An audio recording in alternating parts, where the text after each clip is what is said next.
जाणे तरी राहे देव कृपा करी आईशे तव पुण्य नाही पाहता माझे गाठी काही भय निवारिता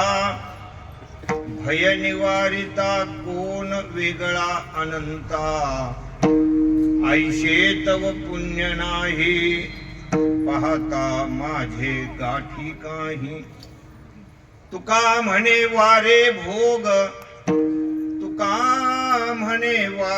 भोग वारी तरी पांडुरंग आईशे तव पुण्य नाही पाहता माझे गाठी काही विठ्ठल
नमो विश्वरूपा विष्णुमाय बापा अपार अमुपा पांडुरंगा ओम नमो ज्ञानेश्वरा करुणा करा दयाळा तुमचा अनुग्रह लादो पावन झालो चराचरी शरण शरण एकनाथा पायी माथा ठेविला नका पाहू गुणदोष झालो दास पायाचा मंगल भावाना मंगल हारी रवउस दशरथ आदिर बिहारी सिया राममय सब जग जानी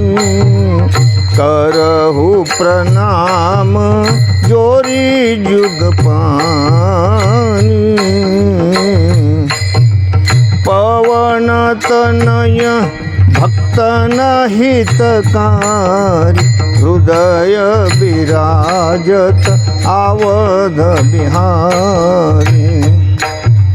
प्रभु के चरणों में सदा पुनि पुनि करूं प्रणाम, कभी तुम्हें भूलूं नहीं मेरे प्रियतम श्याम।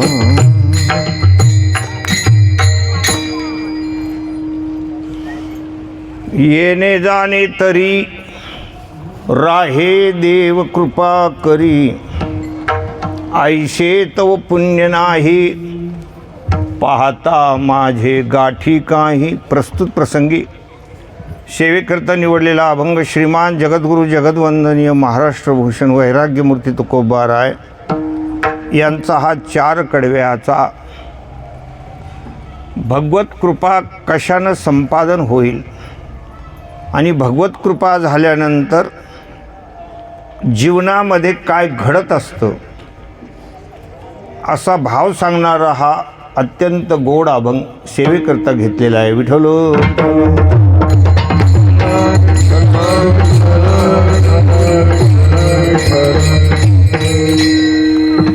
या आलोकनगरीमध्ये पहिलंच वर्ष हे नामसप्ताह होतं आहे। अत्यंत उत्साहानं हे सगळं कार्य चाललेलं आहे। ज्ञानेश्वरी पारायण असेल, नवीन नवीन कीर्तनकाराकडून मिळणारं ज्ञान, आणि हे जर आपण सातत्यानं असं करत राहिलो जीवनामध्ये, म्हणजे आपला जो मार्ग आहे तो भगवत कृपेकडे चाललेला आहे असा त्याचा अर्थ होतो। विठ्ठल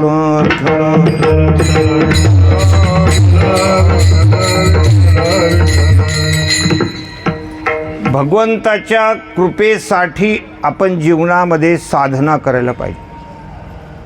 भगवंताची कृपा आहे, सद्गुरूंची कृपा आहे, शास्त्राची कृपा आहे। शास्त्र मनुष्यानं असं वाचन करायचं की त्या शास्त्राची कृपा झाली पाहिजे।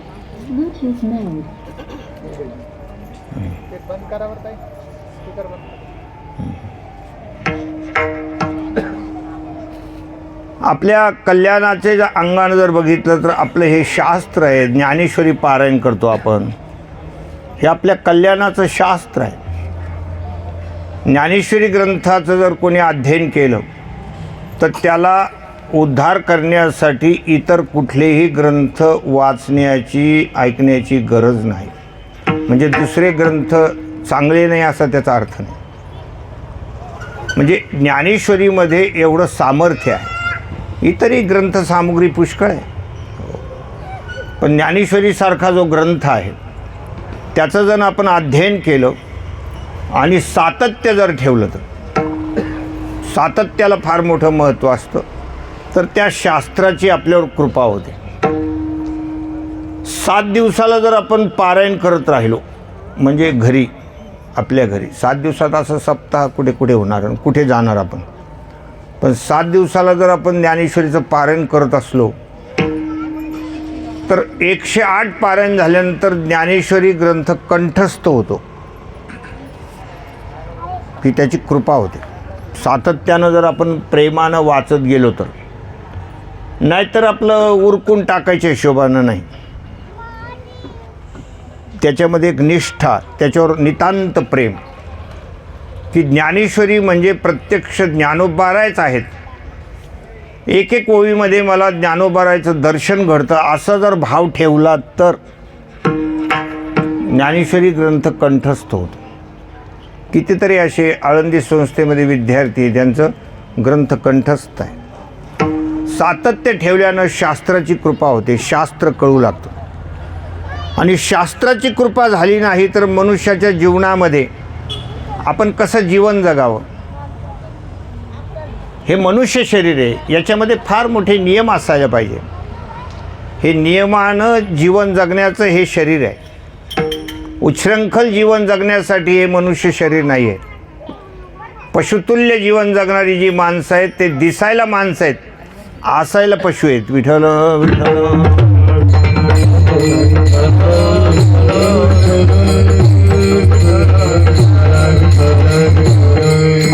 पावोनी मनुष्यपणा, जो न साधी ब्रह्मज्ञाना, तो लांडा गर्धवजाना, पुच्छे विनदुपाय. नाथांनी सांगितलेलं आहे की मनुष्य शरीर मिळालं, ब्रह्मज्ञान संपादन केलं नाही तर तो गाढव आहे, तो कुत्रा आहे, तो डुक्कर आहे, असं अनेक साधू संतांनी तुम्हाला बोललेले आहेत. कारण शरीर आपल्याला मिळालेलं आहे हे शास्त्र कृपा संपादन करण्यासाठी, सद्गुरूंची कृपा संपादन करण्यासाठी. काही माणसं जीवनामध्ये गुरु करतच नाहीत, ते म्हणतात त्याची गरजच नाही. असे काही काही लोक आहेत. त्या लोकाला आपण काय बोलणार? आपल्या मतानं चालणारे लोक आहेत. मनोमार्गे गेला तो ते मोकळा. गुरुची काय गरज आहे? गुरुची फार नितांत गरज आहे. गुरुबिना कोण बतावे बाट. सद्गुरू नुसतेच सद्गुरू करून चालत नाही, सद्गुरूंची कृपा संपादन केली पाहिजे. आणि सद्गुरू करत असताना गुरूंचा अधिकारसुद्धा बघितला पाहिजे. नाहीतर कोणी माळी घातल्या तर आपणही घालून घ्यावं. तुम्हाला माहीत नाही हो महाराज, इंजिनियर त्यांचे शिष्य आहेत, डॉक्टर त्यांचे शिष्य आहेत. अरे डॉक्टर शिष्य असले तर त्यांना कोणत्या रोगाला कोणतं इंजेक्शन लागतं हे कळेल का? त्यांना ब्रह्मज्ञानाची जाण होणारे लोक. डॉक्टर इंजिनियरचा इथे काय संबंध आला? सद्गुरू करत असताना तस्मात् गुरुं प्रपद्येत जिज्ञासुश्रेय उत्तमम शाब्दे परेच निष्णातम ब्रह्मणि उपशमाश्रम. ते सद्गुरू हे आत्मज्ञानी असायला पाहिजे, ब्रह्मानुभवी असायला पाहिजे. त्यांचा आचार, त्यांचा विचार, त्यांचा उच्चार हा सर्व उच्च दर्जाचा पाहिजे. सद्गुरू असे पाहिजे की त्यांना पाहिल्यानंतर आपल्याला आनंद झाला पाहिजे. दर्शनाची प्रशस्ती पुण्यपुरुष, जयाचे नाव तीर्थराव, दर्शनी प्रशस्तीची ठाव, जयाचे नि ब्रह्मभाव भ्रांतासही. हो, भ्रांत माणसाला सुद्धा त्या ठिकाणी आनंद झाला पाहिजे, असे ते सद्गुरू असायला पाहिजे.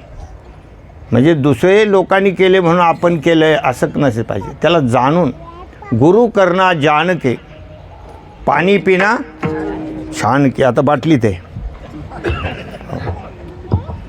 येत असेल ते गाळूनच. गुरु करायचं म्हटलं तर ते जाणून करायला पाहिजे. म्हणजे त्याच्यासाठी आपल्या अंतःकरणाची शुद्धी असणं गरजेचं आहे. आणि सद्गुरूंची कृपा संपादन होईपर्यंत सद्गुरूंची सेवा करायची. तद्विधी प्रणिपातेन परिप्रश्नेन सेवया उपदेक्षन्ते ते ज्ञानम ज्ञानिनस्तत्वदर्शिनः.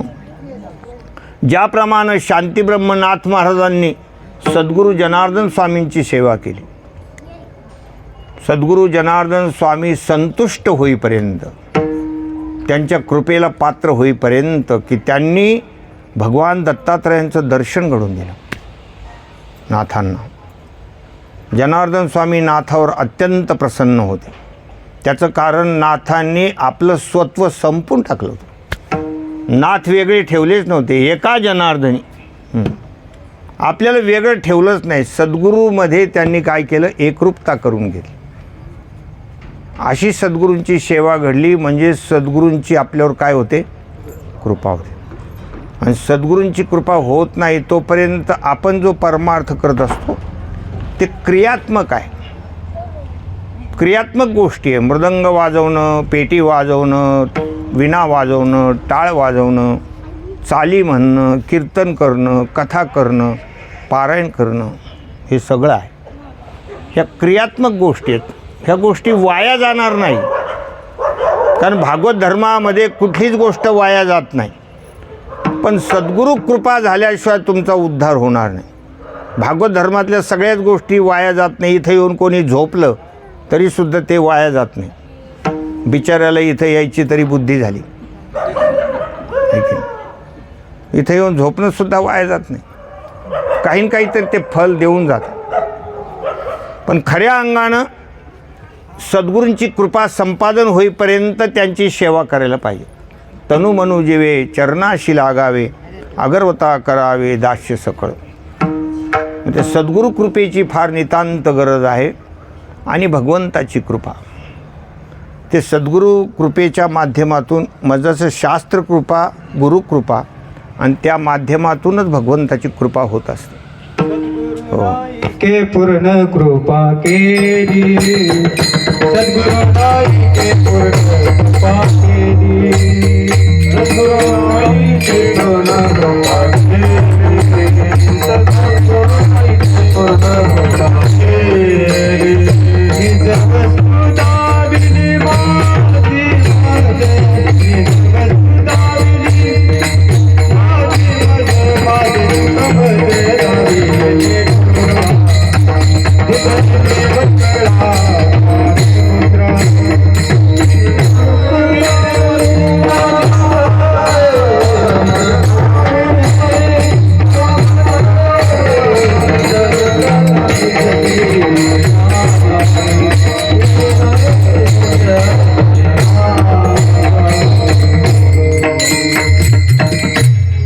सद्गुरूना एक कृपा मज केली.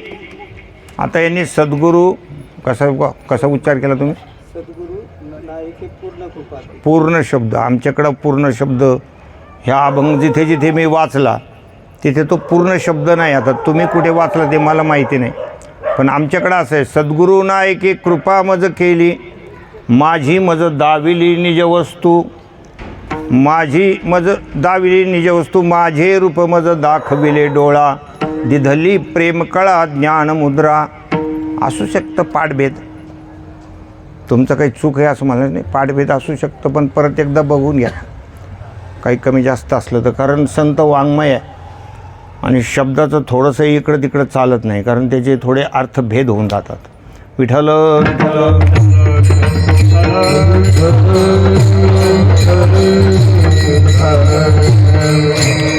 सद्गुरू कृपेच्या, शास्त्रकृपेच्या माध्यमातून ही भगवंताची कृपा होत असते.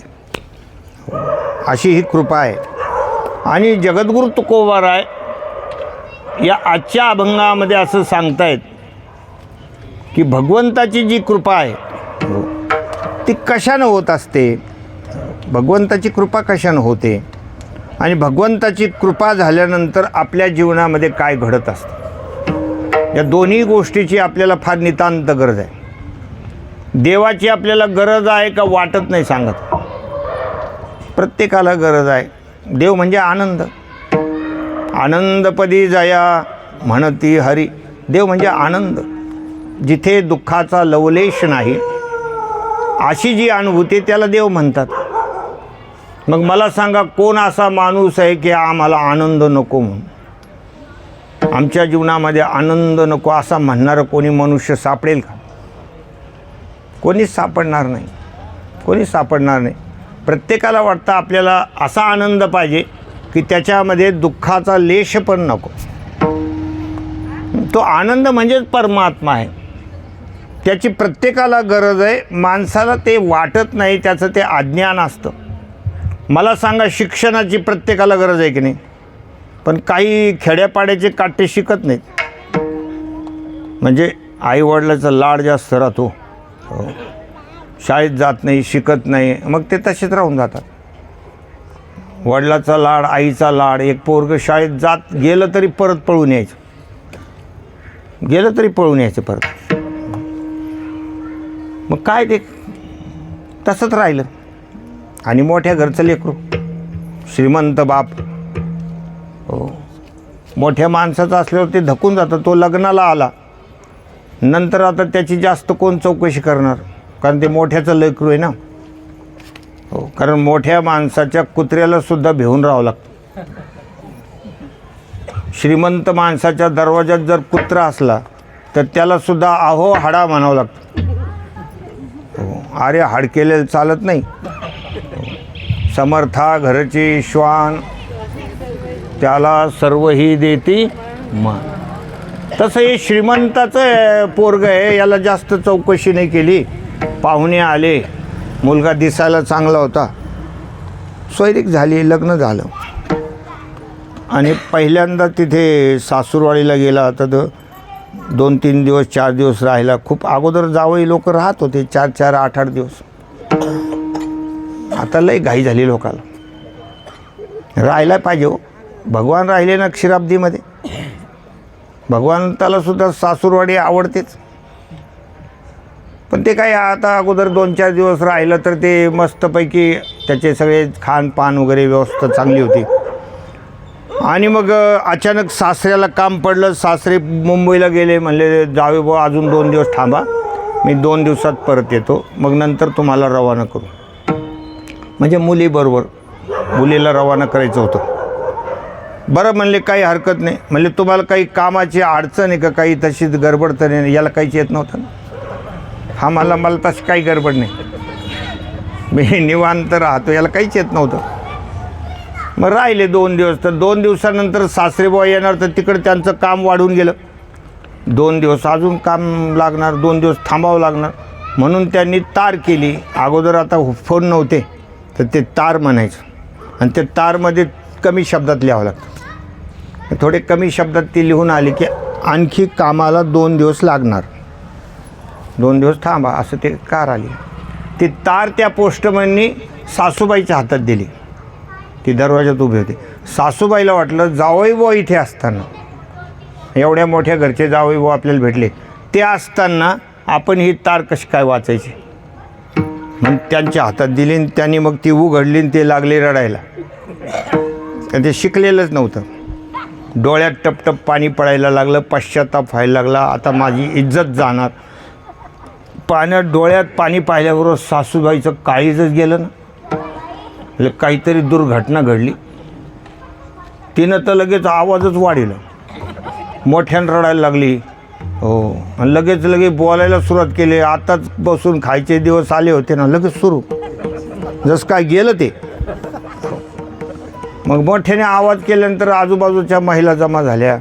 त्यांनी त्या स्वराला स्वर लावला. त्याही रडायला सुरुवात. सगळ्या घरामध्ये मोठ्याने रडायला लागली. मुलगी रडायला लागली, सगळेच रडायला लागले. हलकल्लोळ 5 मिनिटामध्ये. कोणी काही कोणी म्हणायला लागला लय देव माणूस होता, असं व्हायला नव्हतं पाहिजे. हो, काही लोक सांगायला लागले. कोणी म्हणायला लागलं तर दम धरा, जे झालं ते झालं. कोणाच्या काही हातात आहे का? तसं रडू जास्त. मग एक शहाणा मनुष्य होता. त्याने एका बाईला विचारलं. म्हणले अहो सखूबाई, तुम्ही का रडायला लागले? म्हणले ती मीनाताई रडते म्हणून मी रडते. मला तरी काय माहिती. म्हणले अहो मीनाताई तुम्ही का रडता? म्हणले ते वर्षाबाई रडू राहिल्या. मग मला तसं गपचूप बसणं बरं वाटतं का? सांगा बरं. ते आपण रडायला, त्याच्यामुळे मी रडायला लागले. मग हळूहळू ते तिला सांगितलं. शेवटी म्हणले त्या मुख्य मालकीन ज्या आहेत त्या रडायला लागल्या म्हणून आम्ही रडायला लागलो. बाबा अजून त्यांनी म्हणू नये बाबा यांच्या डोळ्यात एकही थेंब आलं, असं म्हणू नये. अशी घटना घडली. त्यांना विचारलं मालकीनबाईला. म्हणले अहो तुम्हाला काय झालं रडायला? म्हणले जावई बुवा रडतायत. त्याच्यामुळे जावई बुवा विचारलं अहो तुम्हाला काय झालं रडायला? म्हणले तार वाचता येत नाही. आता हा झाला दृष्टांत. आपला सिद्धांत असा आहे, शिक्षण न केल्यामुळं स्वतः रडला आणि अख्ख्या गावाला रडायला लागला. म्हणजे शिक्षणाची गरज आहे ती घेतली. तसं तुम्हाला आम्हाला देव म्हणजे आनंदाची गरज आहे. अज्ञानामुळं माणसं तिकडं वळत नाहीत. विठ्ठल विठ्ठल.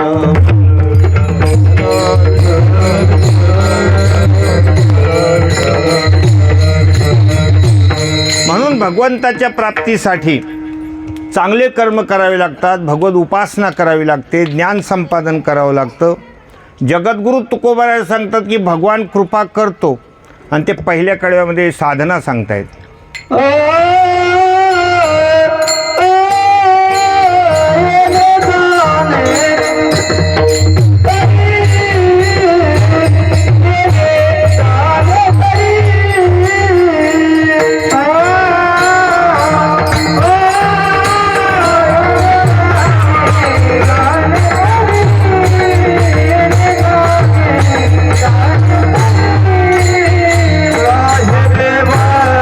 कृपा करी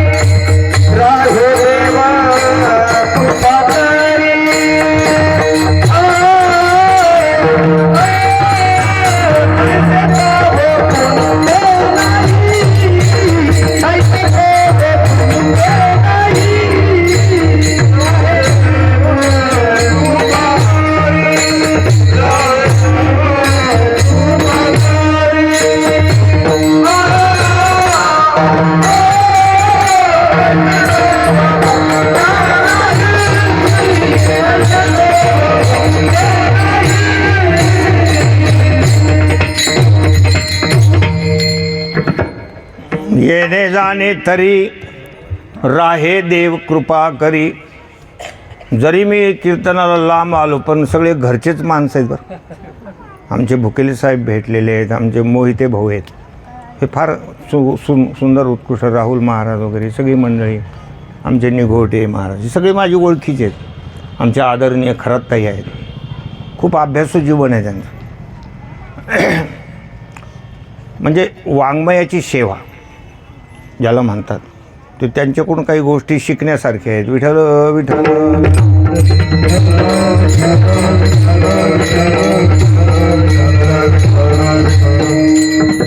आणि ओळखीचे माणसं बघितल्यानंतर माणसाला वेगळाच आनंद होतो, आहे की नाही. आपल्या गावाकडे गेल्यावर कसं वाटतं, ओळखीचे माणसं भेटले की आगळा वेगळाच.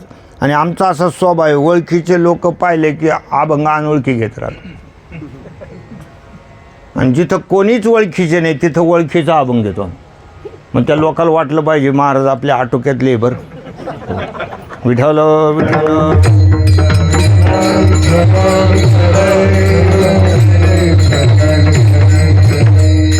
आता तुकोबाराय साधना सांगतात, येणे जाणे तरी राहे देव कृपा करी. भगवान कृपा करतात कशानं? येणे जाणे राहे तरी. हो, काही माणसं याचा अर्थ असा लावतात, येणे जाणे म्हणजे जन्म आणि मरण. तसं त्याचा अर्थ काही आपल्याला एकदम रुचकर वाटत नाही. येणे जाणे हे शब्द जे आहे ना, जन्म आणि मरण, हे पुढच्या कडव्यामध्ये त्याचा अर्थ निघतो आहे. कारण भय शब्द आलेला आहे, जन्म मरणाचं भय या अभंगामध्ये भय शब्द आलेला आहे. आणि तुका म्हणे वारे भोग, वारी तरी हे जे भोग आहेत आपल्या मागे लागलेले आहेत, जन्म आहे म्हणून भोग आहे. हे सगळं जन्म मरणाचं जे काही भाव आहे ते पुढच्या कडव्यात प्रगट होत असल्यामुळं या पहिल्या कडव्याचा तो अर्थ लावणं उचित नाही. विठ्ठल.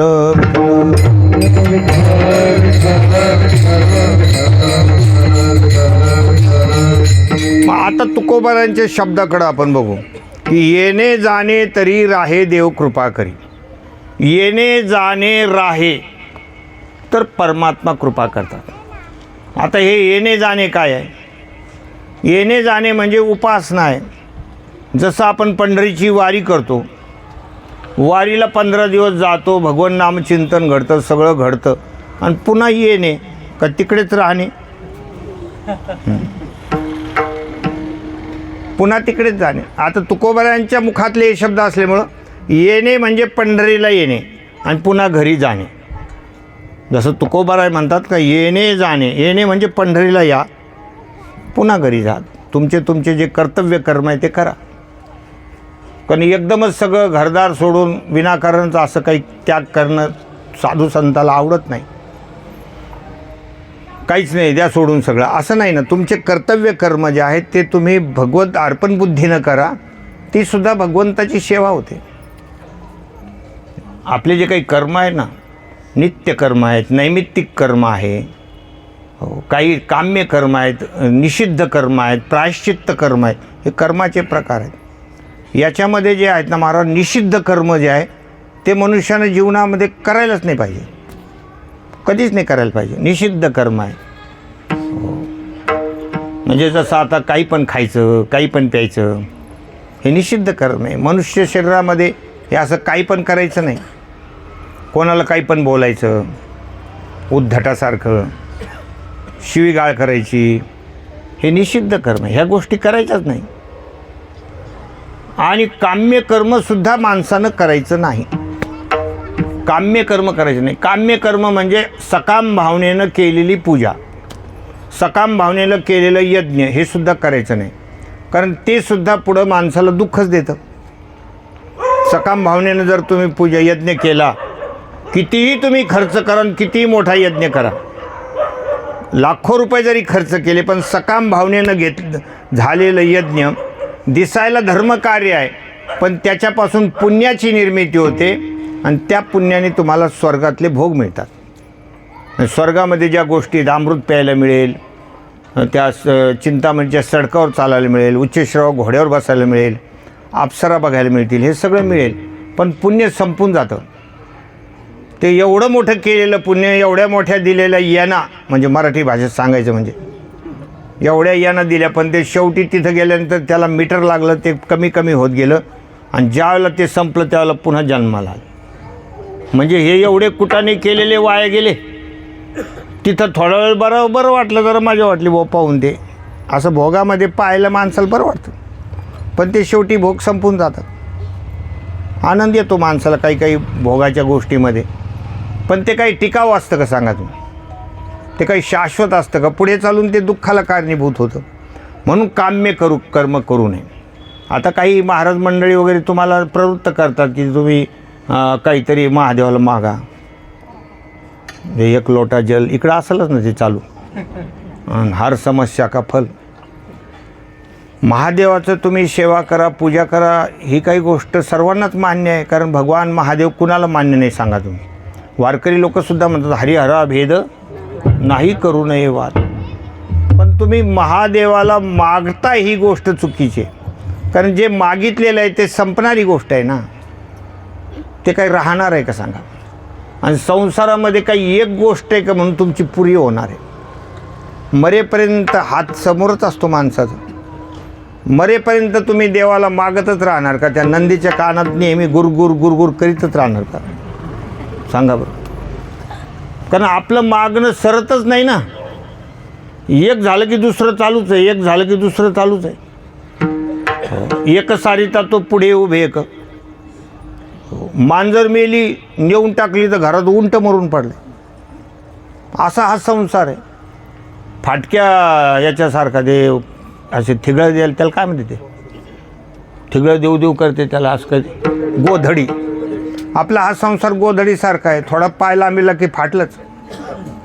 हो, थोडा वरलं ओढलं त्याला का कुठंतरी टरकून जातं. तसा हा संसार आहे. नेहमीच काही चालूच असतं. हे दुःख ते दुःख, ते दुःख ते दुःख. कधी शारीरिक व्यथा आहे, कधी मानसिक व्यथा आहे, कधी काही चालूच आहे. थाप टाका. जो देखे सो दुखिया बाबा, सुखिया कोई नहीं रे.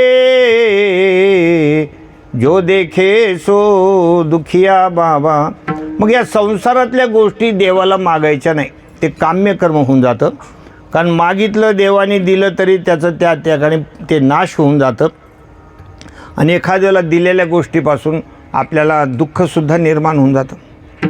समजा एखाद्याने मागितलं मला मूलबाळ दे देवा, दिला मुलगा, आणि ते निघालं बिलंदर.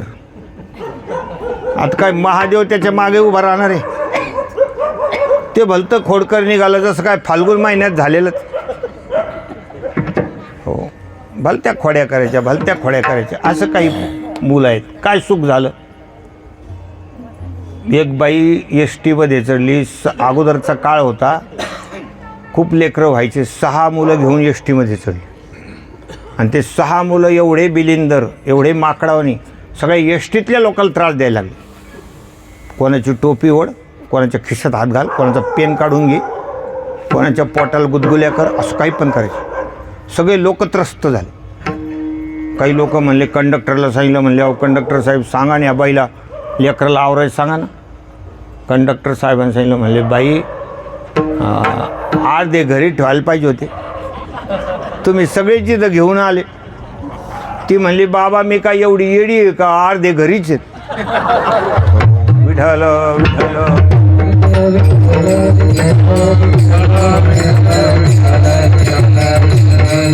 म्हणजे काही गोष्टी आपण देवाला मागितल्या त्याच्यापासून काय गॅरंटी आपल्याला सुख मिळेल म्हणून? काय गॅरंटी?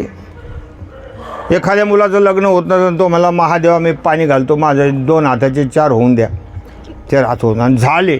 आणि जर त्याचे 2 पायाचे 4 बाय झाले तर कधी हाताचे पायच होऊन जाते एखाद्या वेळेस. कारण लग्नसुद्धा काही एवढं सोपं नाही. जमलं तर योगायोग आहे, नाही तर मग कर्मभोगच आहे. हो, जमलं तर जमलं, नाही तर मग जर का असं 36 आकडा खतरनाक. हो, ते पाहुणे असे पाहायला गेले ना, तर टिपण मिळवलं. टिपण त्याला काय टिपणच म्हणते त्याला, असे कुंडली.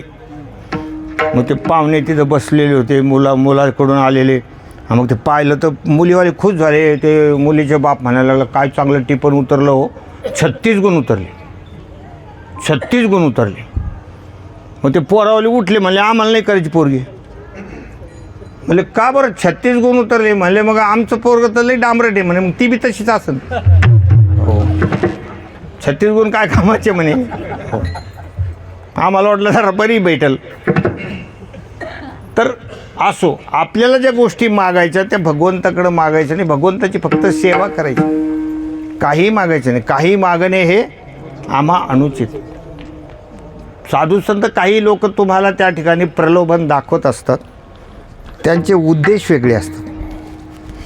उद्देश व्यक्त तुम्हाला ज्ञानेश्वरी ग्रंथामध्ये तर स्पष्ट सांगितलेलं आहे की काम्य कर्म हे विषासारखं असतं, ते करू नये असं सांगितलेलं आहे. आणि काही जण तुम्हाला साकत राहतात, लोक आपले जात राहतात, कारण त्याचं तेही ज्ञानेश्वरी बघत नाही. त्यांना तरी काय माहीत ज्ञानेश्वरीत काय लिहिलेलं आहे. ते म्हणतात महाराज सांगते ते खरं आहे, ते सांगतात ते खरं आहे, त्यांच्यावर विश्वास ठेवतात की नाही नाही ते त्या पुराणात लिहिलेलं असेल.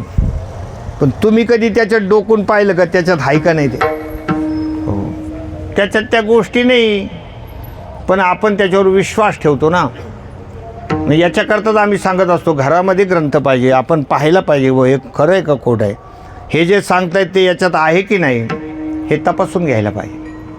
असो, मग येणे जाणे या शब्दाचा अर्थ असा आहे की आपण भगवंताची जी उपासना करायची त्याच्यामध्ये हे काम्यकर्म वगैरे करायचे नाही. नित्यनैमित्तिक कर्म निरहंकार भावनेनं फलाची आशा न ठेवता आणि भगवंताची सेवा म्हणून करायची, भगवंताची सेवा म्हणून करायची. जे आपल्या वाट्याला आलेलं आहे वर्णाश्रम धर्मानुसार, ब्राह्मणाने ब्राह्मणाची कर्म, वैश्याने वैश्याची कर्म, क्षत्रियाने क्षत्रियाची कर्म भगवंताची सेवा म्हणून करायची. कुठल्याही प्रकारच्या अंतःकरणामध्ये अहंकार ठेवायचा नाही की माझ्यामुळे हे चाललेलं आहे, माझ्यामुळे ते चाललेलं आहे. हो मी एवढी मेहनत केली म्हणून शेतीचे हरभरा असा तरारूनवर आला. हो मी तिथं खतपाणी केलं, अमुक केलं, तमुक केलं, असं काही बढाया मारायचे नाही, अहंकार करायचे नाही. माझ्यामुळे हे सगळं वाढलं, शहरात एवढा मोठा बंगला झाला, 4 प्लॉट झाले आणि काय नव्हतं महाराज, मी नुसत्या कपड्यावर आलो होतो. मग काय कोणी काही बिन कपड्याचे येते? उठले का निघाले तसेच. म्हणजे अशा काही अहंकाराच्या गोष्टी करायच्या नाही, कुठलाच अहंकार घ्यायचा नाही. भगवंताला ते तुका म्हणे घालू तयावरी भार, वाहू हा संसार देवा पाहिजे, असं आपण करत राहायचं. जे वाट्याला आलं ते नित्यनैमित्तिक कर्म करायचे, भगवत सेवा म्हणून करायचं. निषिद्ध कर्म करायचे नाही, काम्य कर्मसुद्धा करायचे नाही. आणि एखाद्या वेळेला चुकून एखादी गोष्ट आपल्याकडून हुकली तर प्रायश्चित्त घेऊन टाकायचं. सांगता येत नाही महाराज, एखाद्या वेळेला होऊन जातं, चुकून हुकून एखाद्या वेळेला होऊन जातं. एखादा माणूस असा मित्र भेटतो कधी कधी, ते म्हणते आम्ही 1 घंटाभर पत्ते खेळणारे पैसेतच. आता काय फारच कधी असतो म्हणजे नाही नाही मला नाही काय करणार त्याला.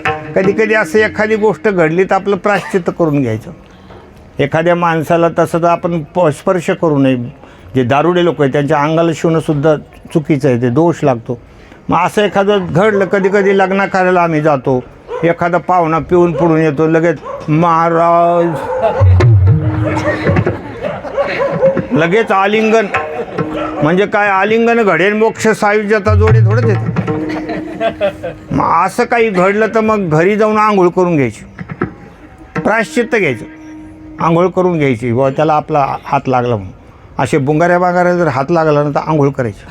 पण आता ज्यांच्या घरातच आहेत त्यांनी काय करायला पाहिजे? म्हणा रामकृष्ण हरी, मग काय विठाला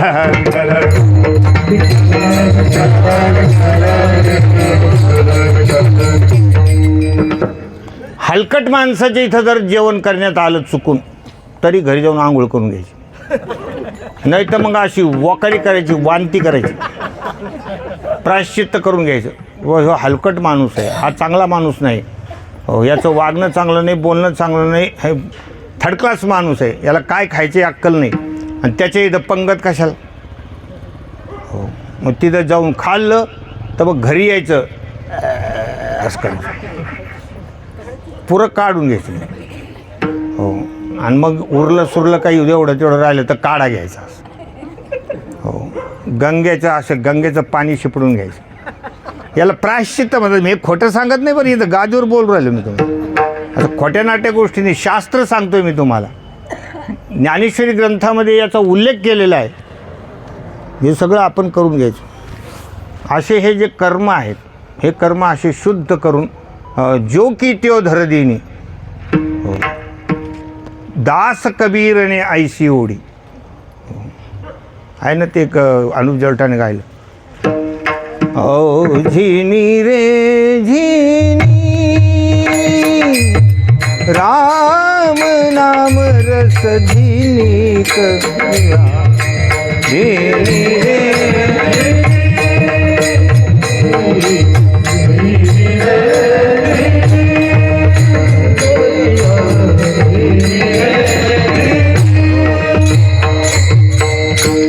दास कबीरने ऐसी ओढी.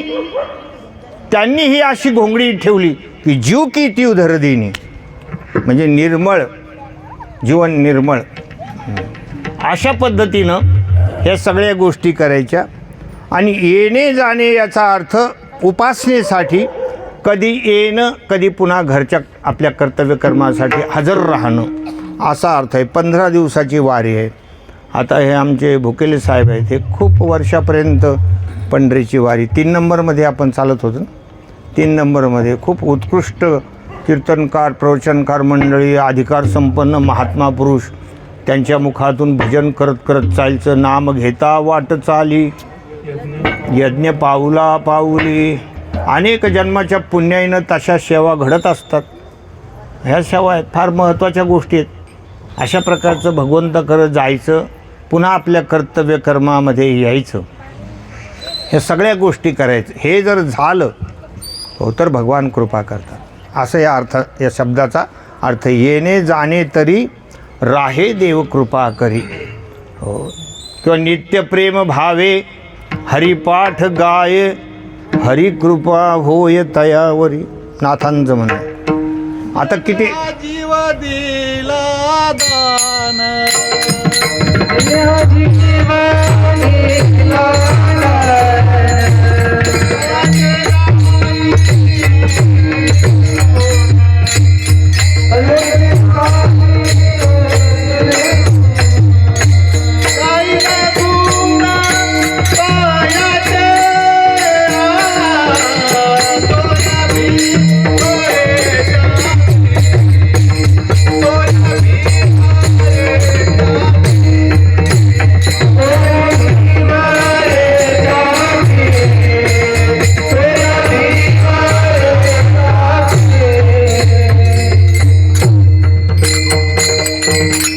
यांनी दिलेल्या प्रमाणाचा पण विचार करू आपण, आणि आपण सांगितलेल्या प्रमाणाचा पण करू.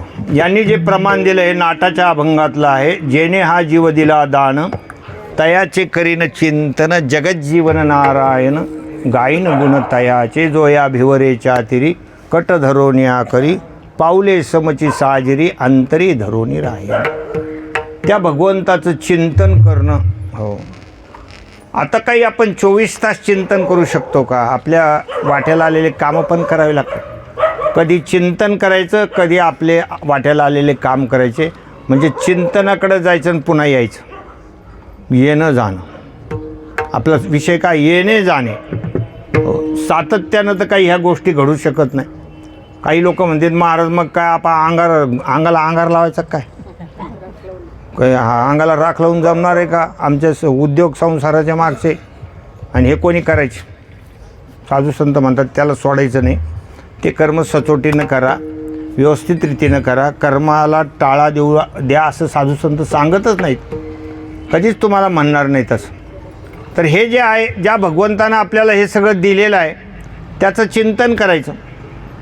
किंवा आपण अगोदर जे प्रमाण घेतलं होतं की नित्य प्रेम भावे हरिपाठ गाय, ते जवळजवळ सारखंच त्याच्या अर्थ आहेत, पण शब्द किती महत्त्वाचे. नित्य प्रेम भावे, नित्याला फार महत्त्व आहे. म्हणजे काही लोक म्हणतात महाराज आमच्या गावी सोमवारी भजन असतं. मग बाकीचे वार काय भूताचे आहेत का? सोमवार देवाचा आहे आणि बाकीचे काही भूताचे आहेत का? असं काही नाही. नित्याला फार सततम सततम नित्य नेमनामी ते प्राणी दुर्लभ. नित्यानं आणि प्रेम भावे, मोठ्या प्रेमानं हरिपाठ घ्यायचा. हरिपाठ घ्यायचं. त्याच्यामध्ये किती शक्ती, एवढा छोटासा हरिपाठ 26-27 अभंग, पण किती शक्तिशाली आहेत ते अभंग. मग आपल्याला हरिपाठसुद्धा घेणं होत नाही. काही लोक माझ्याकडं माळ घ्यायला आले, तर महाराज माळ घाला. मी त्यांना म्हणलो हरिपाठ पाठ करून या, मग पाहू. असं त्यांना एक आट टाकली, हरिपाठ पाठ करून या मग घालू. जे गेले पुन्हा मूळना मार्ग, ते पुन्हा मला भेटलेच नाही. फक्त त्यांनी काय गोष्टी केल्या त्या कानावर आले. हो, असे लोक सांगतात ना, बाबा तुम्ही माळ घातली नाही. तो माणूस तिकडे जाऊन म्हणला तर अहो किती क महाराज पडलेत. हो, हे नाही तर ते आपल्याकडे नाही, मग तो नाही तर त्याचे बाप. असे लोक झालेले आहेत. पण त्यांना ह्या गोष्टीची महत्त्व नाही की हे कशासाठी सांगतात. एक हरिपाठ आपण पाठ करू शकत नाही. हे आपल्याकडून घडलं पाहिजे, ह्या गोष्टी घडल्या पाहिजे. कारण याच्याशिवाय देवाची कृपा होत नाही, याच्याशिवाय होत नाही. येणे जाणे तरी राहे देव कृपा करी, येणं जाणं ठेवा, उपासना करा, हरिनाम कीर्तन संतांचे पूजन, घालीन लोटांगण महाद्वारी. भगवंताचं चिंतन जेवढं होईल तेवढं करा, नामस्मरण करा, साधू संतांचा आदर करा, साधू संतांचा आदर करा.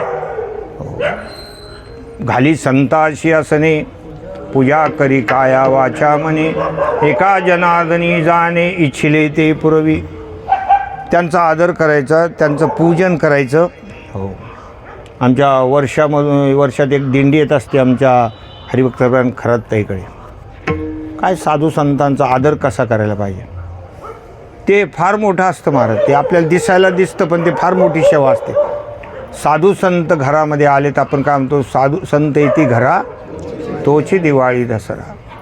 तीच खरी दिवाळी, तोच दसरा आहे की संत स्वतः तुमच्याकडे आलेले आहेत. किती आनंदाची गोष्ट आहे. ज्यावेळेला हनुमानजी बिभीषणाकडे जातात तर बिभीषणाला किती आनंद झाला त्यांना पाहून, किती आनंद झाला की तुम्हारी दास नमः कोई, मोरे हृदय प्रीती अति होई.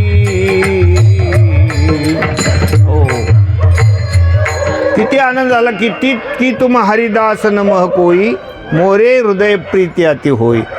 हे स्पीकरचे आवाज त्यांनी पहिल्यांदाच ऐकू राहिले ना कुत्रे. इथं पहिलाच सप्ताह आहे ना, त्यांना सवय होऊस तर ते असेच आरडणार आहे.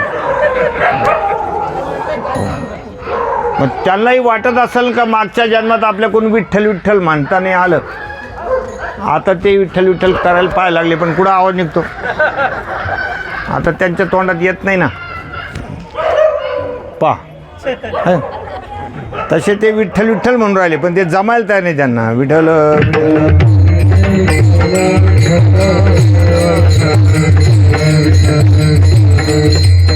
मग आता या शब्दाकडे आपण बघू की येणे जाणे तरी राहे देव कृपा करी.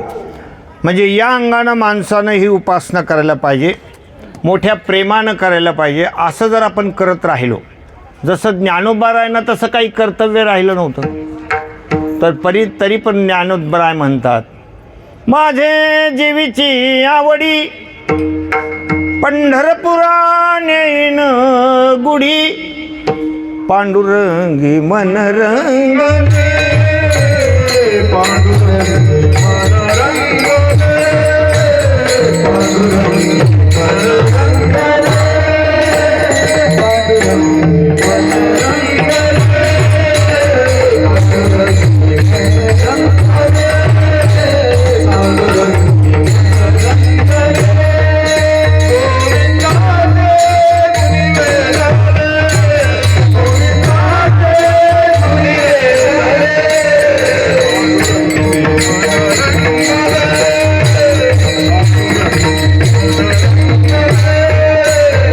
पांडुरंगी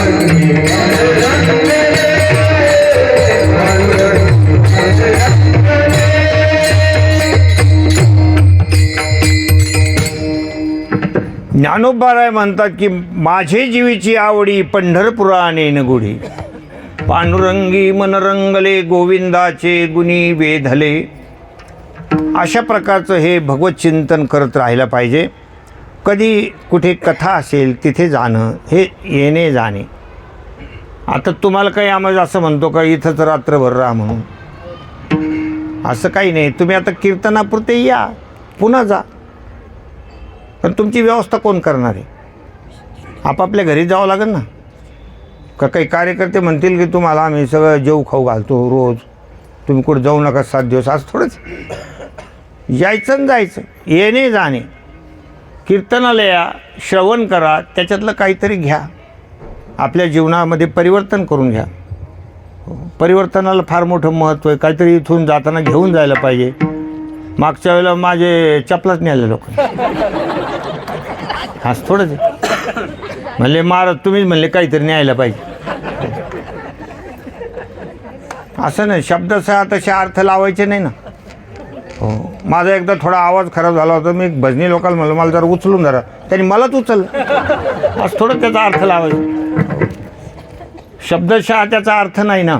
हो, या ठिकाणी दगड वगैरे मारू नका बरं, कुत्र्याला दगड नका मारू, कारण त्याचं असं आहे शुनीचैव स्वपाकेच पंडिता समदर्शिनः, सगळ्यामध्ये तोच परमात्मा असतो. आपल्याला कुत्र्याकडं सुद्धा देशभावनेनं बघता येत नाही. विठ्ठल विठ्ठल.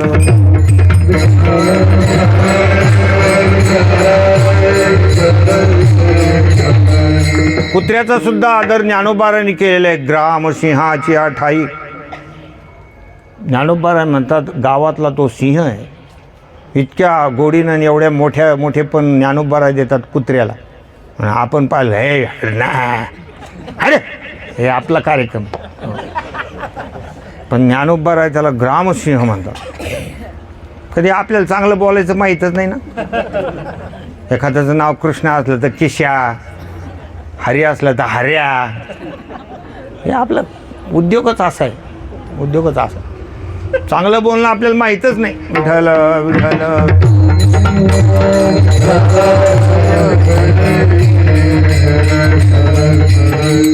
असं कीर्तनाच्या माध्यमातून, कथा असेल कथ्याला यायचं, पुन्हा जायचं.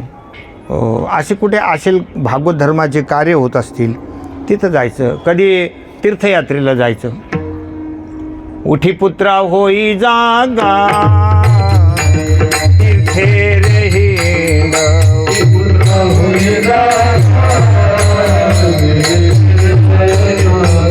साधू आणि संत तेथे असती बाऊदंड.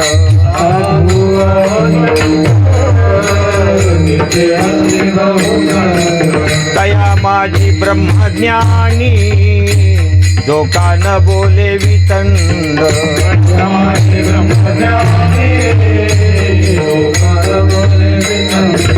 तो तू गुरु करी तो तुझा बुझविल प्रचंड.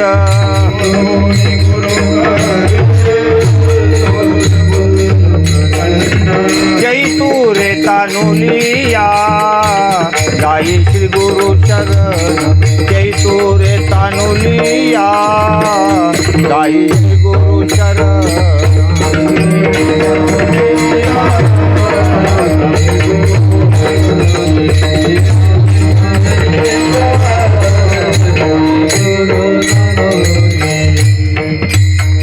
हे मदालसेमधलं प्रमाण आहे. ही मदालसा नावाची जी आई आहे ती आपल्या लेकराला पाळण्यात ब्रह्मज्ञान देते. पाळण्यामध्ये लेकरं असताना लहान लहान लेकराला हे दिलेलं फार चांगलं असतं बघा. छोटे छोटे लेकरं तोपर्यंत त्याला गीता शिकवायची, अभंग शिकवायची, हरिपाठ शिकवायचा. एकदा का ते पोर निब्बर झाले मग ते ऐकत नाही, ते ऐकत नाही. लहान लेकरं जोपर्यंत त्यांचं शुद्ध अंतःकरण तोपर्यंत त्यांच्यात ते रुजून टाकायचं. आता हे लेकरू 12वा अध्याय म्हटलं, हे आल्यानंतर श्लोक म्हटला, हरिपाठ पाठ आहे, हे लहानपणी देऊन टाकायचं. आमच्या नातूला आज आम्ही आणलं नाही तर तो 11 वर्षाचाच आहे, त्याचे 2500 श्लोक पाठ आहेत लहानपणामध्ये. हे देऊन टाकायचं. ती आई काय किती श्रेष्ठ असेल तिच्या पाळण्यामध्ये म्हणते की उठी पुत्रा होई जागा तीर्थे रे हिंड. तुला आता चालता येत नाही, पण ज्यावेळेला तुला पाय येतील चालतील तू तीर्थाला जा. हो, तीर्थे रे हिंड म्हणजे कशाला? साधू आणि संत तेथे असती बाउदंड. जया माझी ब्रह्मज्ञानी जे का न बोले वितंड. तो तू गुरु करी ते तुझ बुझविल प्रचंड. चैतू रे तानुलिया जाई श्री गुरु शरण. बाळा जागा हो, जागा हो, सद्गुरू कर, तुझं कल्याण करून घे, अशी आई पाळण्यातल्या लेकराला सांगते. आणि आजची आई लेकराला काय मॅगी देते. मॅगी खाईन जाय तिकडंच. हिला बी करायचा काटाळा. नुसतं आपलं टाकलं पाणी का गदगद गदगद उकळलं का खाय. ते असं मोठ्या मोठ्या एखाद्या आळ्या धरल्यावानी पोरं खाते. आपले ते चमचे त्याचे भले आपले लांब लांब तारी टाकीत राहते पोटामध्ये. लहान लेकराला फार चांगल्या प्रकारचे धडे द्यायचे आईचं वडिलांचं कर्तव्य आहे. कारण ते पुढं चालून भक्त बनला पाहिजे. त्याने स्वतःचं कल्याण करून जगाचं कल्याण केलं पाहिजे. शिक्षण तर द्या, शिक्षणाबरोबर भागवत धर्माचे धडे दिले गेले पाहिजे. त्याला घडवणं हे आपलं काम आहे. छत्रपती शिवाजी महाराज आईमुळं घडलेले आहेत. आज या भूमीवर असा एकही माणूस नाही की ज्यांना त्यांचं नाव माहीत नाही. विठ्ठल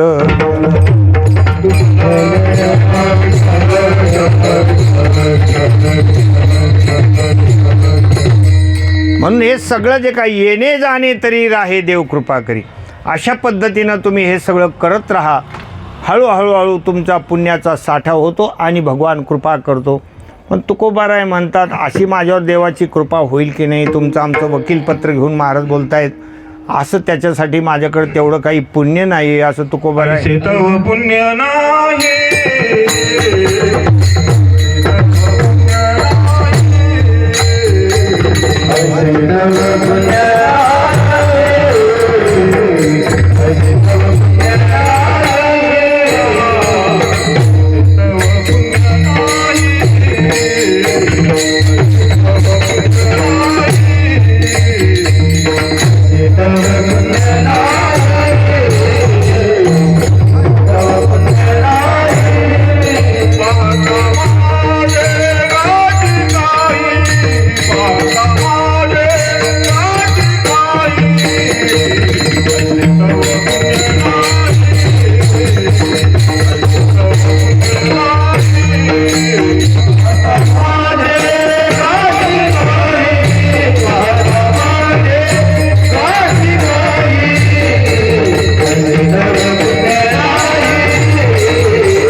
ऐशे तो पुण्य नाही पाहता माझे गाठी काही. तुकोबाराय हे सामान्य माणसाचं त्या ठिकाणी वकीलपत्र घेऊन बोलत आहेत. महाराजांचा अधिकार कुणीकडे. पण काही माणसं जे मनुष्य देह मिळून सुद्धा जसे वाया गेलेले आहेत त्या पद्धतीनं त्यांचं वकीलपत्र घेऊन तुकोबाराय बोलत आहेत की ऐशे तो पुण्य नाही पाहता माझे गाठी काही. कसं पुण्य की येणं जाणं घडलं पाहिजे. येणे जाणे तरी राहे देव कृपा करी. भगवंताची कृपा होते उपासना केल्यानं, जाणं येणं ठेवल्यानं परमात्म्याची कृपा होते. पण तितकं माझ्याकडं पुण्य नाही असं तुकोबारांचं. माझ्या गाठीमध्ये तेवढं पुण्य नाही. कारण या सगळ्या गोष्टी करण्यासाठी काही पुण्याचा साठा असावा लागतो. आता तुम्ही सगळेजण इथं कीर्तनाला आलात तर हे तुम्ही आले नाही, तुमच्या काहीतरी पुण्यानं तुम्हाला इथं आणलं. तिळे तिळे पुण्य साचा पडे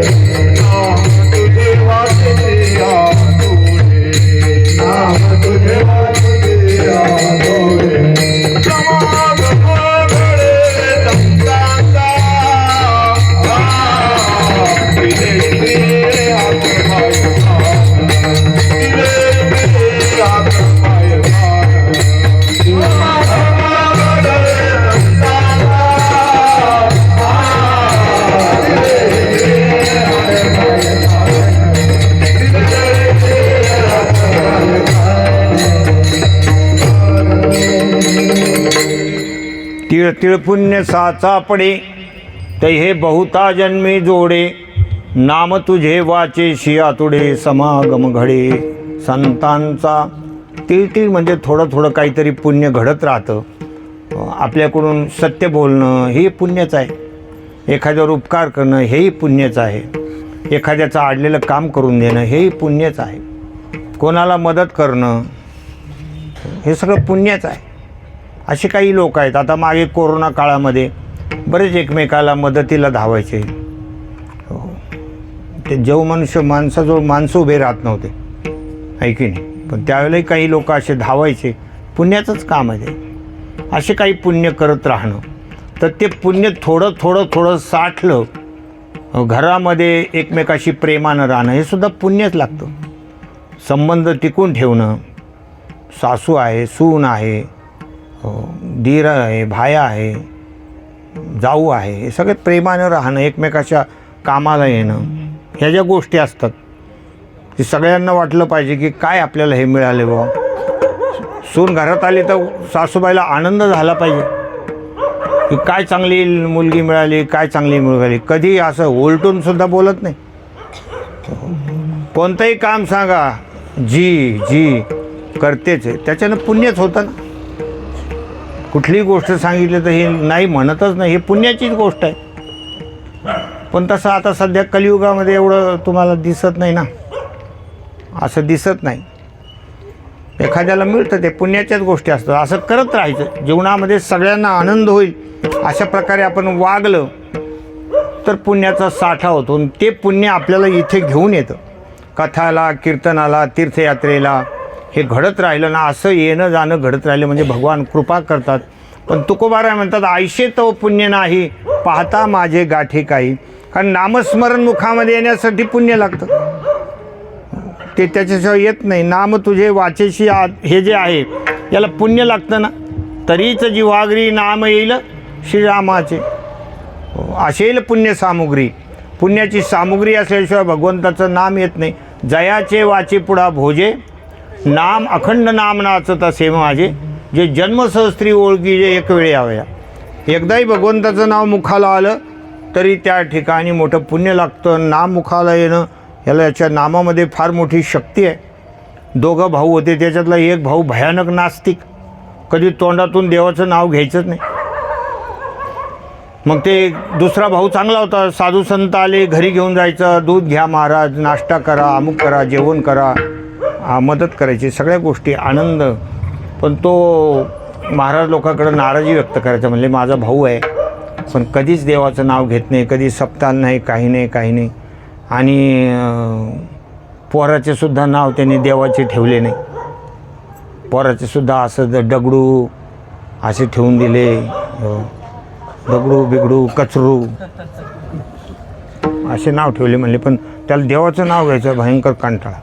मग आता महाराजांची कृपा झाली, म्हणले पाहू, म्हणले तो आहे भावाला एकदा पाहतोच. गेले ते, गेल्यानंतर म्हणले का रे, हो राम राम.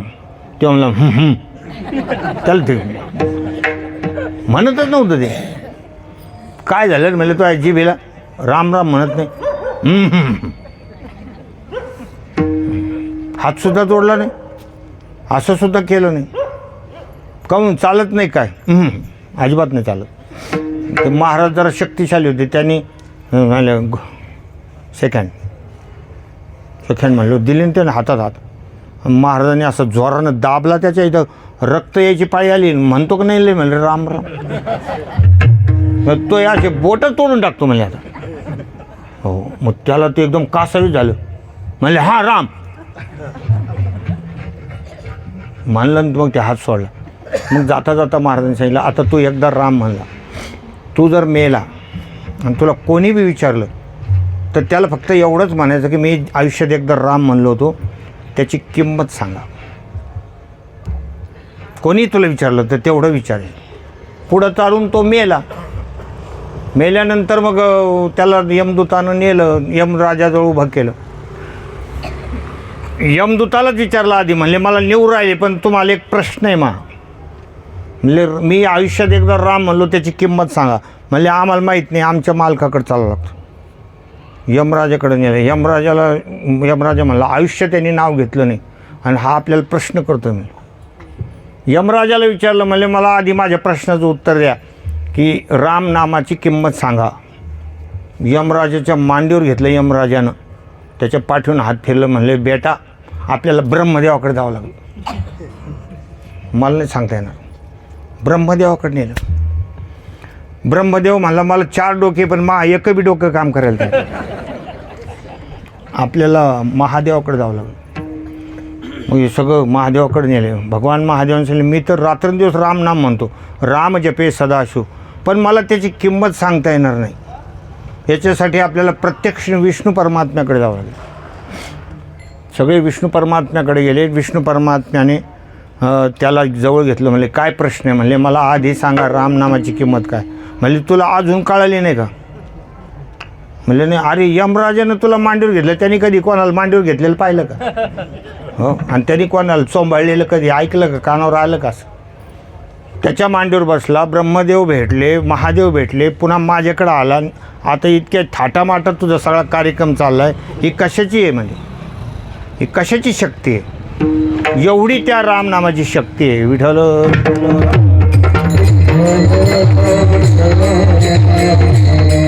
म्हणून भगवंताचं नाम हे असं पुण्याशिवाय होत नाही.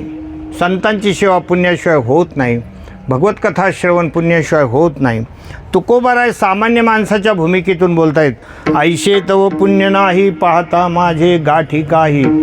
परंतु भगवंताची कृपा झाल्याशिवाय अंतःकरणाची जी भय आहे ते भयाची निवृत्ती होणार नाही. तुकोबाराय 3ऱ्या कळ्यामध्ये सांगतात.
भयनिवारिता कोण वेगळा अनंता. अनंत म्हणजे भगवंताचं नाम आहे. अनंत म्हणती माझ्या स्वामी ते अनंत गुण जाते म्हणून या अनंता वेगळा असा कोणीच नाही की जो आपल्याला भयातून सोडविल. जो या काडी भयातुनी करा म्हणून हा विचार ठाईचा दुजा ऐसा नाही कोणी. जो या काडी भयातुनी आपल्याला जे भय लागलेलं आहे, काळाचं भय तर सगळ्यालाच आहे. काये कृतांतात भयम. तसे तर बरेच भय दाखविले. भरतृ हरिराजाचा श्लोक आहे तो. भोगे रोग भयम कुले च्युती भयम वित्ते नृपालात भयम माने दैन्य भयम बले रिपु भयम रूपे जरायात भयम शास्त्रे वाद भयम तपेंद्रिय भयम काये कृतांतात भयम सर्वं वस्तु भयम भुवेंद्रनाम विष्णुपदम निर्भयम. इतक्या भयामध्ये आपलं जीवन आहे महाराज. हे सगळं निर्भयता प्राप्त होते भगवंताच्या कृपेशिवाय होत नाही. नाना प्रकारचे भोग भोगतो तर रोगाची भीतीच आहे आपल्या मान. भोगे रोग भयम. प्रमाणाच्या बाहेर साखर खाल्ली तर शुगरची भीती. डॉक्टर लोक म्हणतात तुम्हाला शुगर झालेली, तुम्हाला हे चालत नाही, ते चालत नाही, ते चालत नाही. त्याचं तोंड तसं तसं बारीक होतं. एवढं घरात सगळं असून डॉक्टरनी यादी दिली, तुम्हाला हे चालत नाही, ते चालत नाही. तो म्हणतो मग डॉक्टर साहेब मला काय चालतं? म्हणजे फक्त घरातले घरात चालत जा, एवढंच तुम्हाला चालतं, बाकी काही चालत नाही. एवढी साखर एवढं गोड कशाला खाल्लं? कोठा संपून टाकला आधीच. आयुष्यभर पुरेल एवढी साखर पाठवली होती, पण यानं एवढं हाणलं आधीच की त्याचा कोठा संपला. आता नाही खाऊ शकत. भोग भोगले की रोग होतात. तंबाखू खा, बिड्या वाढा, दातं पडते.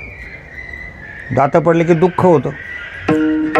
चावायच्या टायमाला खालचा दात वरच्या वाटायला लागतो, वरचा खालच्याला लागतो. डोळ्यात पाणी येतं. मग काहीतरी डॉक्टरकडे जातो, ते कृत्रिम दातं बसून देतात. ते बी 2-4 महिन्याने घसरते, ते बी पडून जाते, ते पण निघून जाते. ते बसविलेले सुद्धा जास्त दिवस टिकत नाही. त्याला बी त्याला हळूवार खावं लागतं. जर का ऊसबीज खाल्ला का दुसऱ्या दिवशी गाळ ते सुद्धा बाहेर येते ऊसाची टेस्ट पाहायला. तर हे भोगे रोग भयम, नाना प्रकारचे भोग आपण भोगतो. चटकमटक खात राहतो. ते काही फार चांगलं आहे का? गरम गरम चहा पोटात गेल्यावर काही फार चांगला होत असेल का? गरम गरम चहा. काही लोक तर एवढं सुद्धा थंड होऊ देत नाही. आमच्याकडे एक वराड आलं होतं, तिकडे त्या खुर्चीवर पाहुणा बसला, तिथं नेऊन दिलं तर तो म्हणला थंड झालं. गरम गरम आणा, थंड झाला. आता इथं किटलीतून टाकला, तिथं नेऊन दिला, तो म्हणला थंड झालं. मग त्याला राग आला. तो म्हणला मी काय करतो, दूध आणि साखरपत्ती तुमच्या तोंडात टाकतो आणि इथून स्टो लावतो म्हणजे. तेव्हा मग चांगलं उकळेल म्हणे. एवढं तुम्हाला गरम गरम लागतं. गरम गरम खाणं हे सगळ्या गोष्टी आहेत. एकदम तिखट खाणं हे पोटाला काही फार चांगलं आहे का? नाका तोंडात पाणी येईपर्यंत लोक ठेसा खाते. ते काही पोटात गेल्यावर फार शांत बसत असेल का? हे सगळे असे भोगे रोग भयम. नाना प्रकारचे भोग आपण भोगतो तर त्याच्यापासून रोग होतो. हे काही फार चांगलं असतं का सांगा? चेहऱ्याला चांगलं करण्याकरता आपण विष लावतो ना डोक्याला, तो भोगच आहे ना. काय गरज आहे? निसर्गात झाले पांढरे तर होऊन द्या ना. भोगे रोगा जोडून या दिल्या आणि का. पण माणसं चांगलं दिसण्याकरता घोसडीत राहतात. ते विष आहे. ते पहा तुम्ही, डाय वगैरे विष आहे, पण करतात लोक चांगलं दिसण्यासाठी, सुंदर दिसण्यासाठी. नाना प्रकारचे वस्त्र, अलंकार, अमुक धमुक. काही कॉटनचे कपडे जेवढे शरीराला चांगलं असतात तेवढे दुसरे कपडे चांगले नाही राहत. ते असे शॉक मारतात.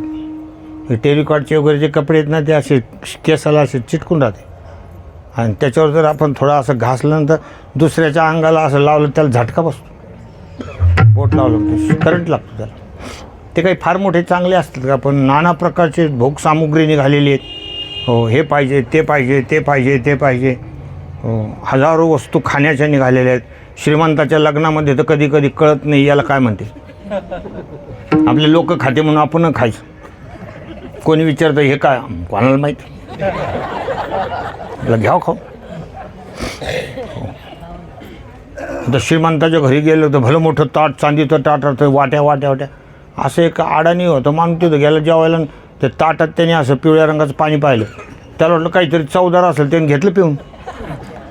तो म्हणला ते पाणी याच्याकरता ठेवलेलं आहे की एका वस्तूची चव घ्यायची, पुन्हा दुसऱ्या वस्तूची चव घेण्याकरता त्याच्यात हात धुवायला ठेवलेलं आहे म्हणते. त्याच्यात हात धुवायचा आणि मग दुसऱ्या वस्तूची चव घ्यायची. तो मला वाटलं काही पदार्थाचे असे नाना प्रकारचे भोग माणसाचे निघालेले तेवढे रोग आहे. तुम्हाला वाटत असेल एसीमध्ये चांगलं लागतं, पण हातपाय ठणकत आहेत त्याच्याने. एसीमध्ये जे लोक नेहमी राहतात ते हातपाय ठणकत आहेत. एसीच्या गाड्यात लोक फिरतात. मी म्हणलं कमवून हो एसी नाही, त्याच्याने भांग हालत नाही. भांग जसाच्या तसा राहतो, पण तू गारगुट पडला ना त्याच्याने. ते काही चांगल्या गोष्टी का काय? पण हे सगळं भोगे रोग भयम, कुले ते भयम, वित्ते नृपालात भयम. सगळं मागे माझे राजा आहे तर त्याचं भय आहे. अनेक प्रकारचे भय आहे. सगळ्यात काळाचं भय सगळ्यांना आहे, पण तो काळाचं भयसुद्धा भगवत सेवेनं जातं. काये कृतांतात भयम, पण भगवत सेवा असली, भगवत शरणागती असली तर जातं. म्हणून तुकोबाराय म्हणतात, भय निवारिता कोण वेगळा अनंता. सगळ्या प्रकारचे दुःख परमात्म्याच्या कृपेनं निवृत्त होतात. विठोबा रखुमाई,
येणे जाणे तरी राहे देव कृपा करी, आयशे तव पुण्य नाही पाहता माझे गाठी काही, भय निवारिता कोण वेगळा अनंता, तुका म्हणे वारे भोग वारी तरी पांडुरंग. शेवटच्या कडव्यामध्ये महाराज सांगतात तुका म्हणे वारे भोग.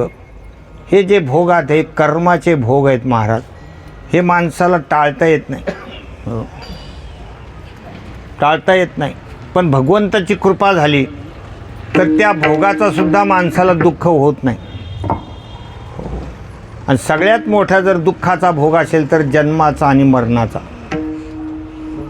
पुन्हा जन्मा पुन्हा मरा, पुन्हा जन्मा पुन्हा मरा, पुनरपि जननम पुनरपि मरणम पुनरपि जननी जठरे शयनम, यह संसारे खलु दुस्तारे. आपल्या मागे कर्माचं बंधन आहे, जसं कर्म आहे तसे भोग भोगावेच लागतात. अगा कर्मे जे उरावे ते ती सुखदुःखी फळावे, तया ते भोगावया यावे देहाये का. चाहे लाख करू चतुराई, कर्म का लेख मिटे ना रे भाई. जे आहे ते होणारच. तुम्ही एक लोटा घाला का 10 लोटे घाला. तुम्हाला तात्पुरतं बरं वाटतं, एखादं जर आपल्याला पेनकिलरची गोळी दिली ना बरं वाटतं, जरा ठणका बंद झाल्यासारखं वाटतं माणसाला, पण ते ठणका बंद होत नाही. कारण हे कर्माने बांधलेलं होतं आपण. जे घडायचं ते घडूनच राहतं. हो, कर्मानुबंधिनी मनुष्य लोके. हां, केले कर्म झाले आणि त्याची भोगा आले, उपजले मेले ऐशे किती. असा हा भोग आहे महाराज, तो कोणाला टळत नाही. महाराज असो नाही तर अजून कोणी असो, पंतप्रधान असो का राष्ट्रपती असो की कोणीही असो, त्याच्या कर्मात जे लिहिलेलं ते होणार म्हणजे होणारच. पुष्कळ माणसाला वाटतं की हे कसं घडलं, कसं घडलं म्हणजे ते लिहिलेलं आहे, त्या गोष्टी तुम्हाला होणारच. बऱ्याच लोकांना असं वाटत असतं की बाबा एवढे लोकांजवळ काही आहे ना आपल्याकडे देवाने काहीच दिलं नाही, असे लोक म्हणत राहतात. कुणकडची कुणकं लोक गेले, आपल्याकडं काहीच नाही. अरे बाबा तू त्याच्यात आहे त्याच्यात समाधान मान. तुझ्या नशिबात तेवढंच आहे, तेवढं त्याला तू आनंद मान. जेवढं नशिबाच्या पुढं काहीही मिळत नसतं, काहीच मिळत नसतं. विनाकारण माणसानं तळमळ करायला पाहिजे नाही. हो, तळमळ करायचीच नाही. जे आहे त्याच्यामध्ये चित्ती असो द्यावे समाधान मानावं. म्हणावं देवाने आपल्या लायकीप्रमाणे आपल्याला दिलेलं आहे, आपली एवढीच लायकी असं समजायची. जे काही आपल्याला दिलेलं आहे तेवढीच आपली लायकी. जेवढा पैसा दिला तेवढीच आपली लायकी. जर आपल्याला जास्त पैसे आले असते तर आपल्याला मोजता पण नसते आले, म्हणून एवढीच आपल्याला लायकी दिलेली आहे. आता ज्याला उत्तर माहिती असेल त्यांनी उत्तर देऊ नका. एक प्रश्न आहे तुम्हाला.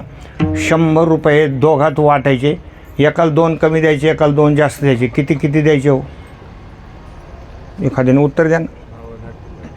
100 रुपये दोघांमध्ये वाटून द्यायचे, एकाला 2 कमी द्यायचे आणि एकाला 2 जास्त द्यायचे. किती द्यायचे? 52 आणि 48. आता मला तुम्हाला एक प्रश्न विचारायचा, ज्याला आपण 48 रुपये दिले त्याला किती कमी गेले? कसं काय?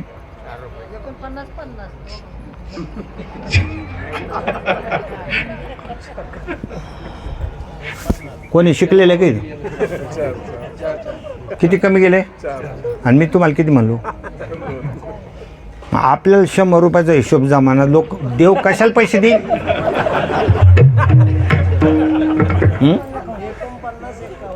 हां, हे बरोबर आहे, हे बरोबर. 49-51 बरोबर आहे. कोण 48 आणि 52 लगेच 2 तुकडे कडून इकडं 2 तिकडं 2 हे टाकू.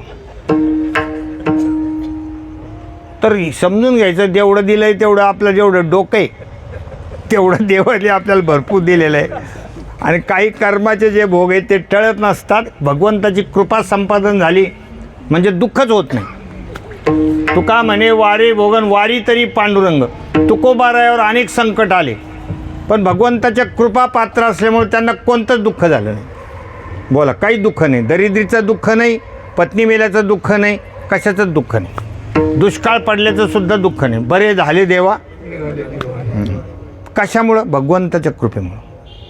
आहे ती गोष्ट माणसाला आनंदकारक होऊन जाते. भगवंताची कृपा ही महत्त्वाची आहे. नाहीतर भगवंताची कृपा नसली तर तुम्हाला किती जरी असलं तरी काही काही कमीच वाटतं माणसाला. आपल्याकडे हे अजून राहिलेलंच आहे, आपल्याकडे हे अजून राहिलेलंच आहे. म्हणून भगवंताच्या कृपेसाठी माणसानं प्रयत्न करावा, एवढाच या अभंगातला संदेश आहे. ज्ञानेश्वर ज्ञानेश्वर माऊली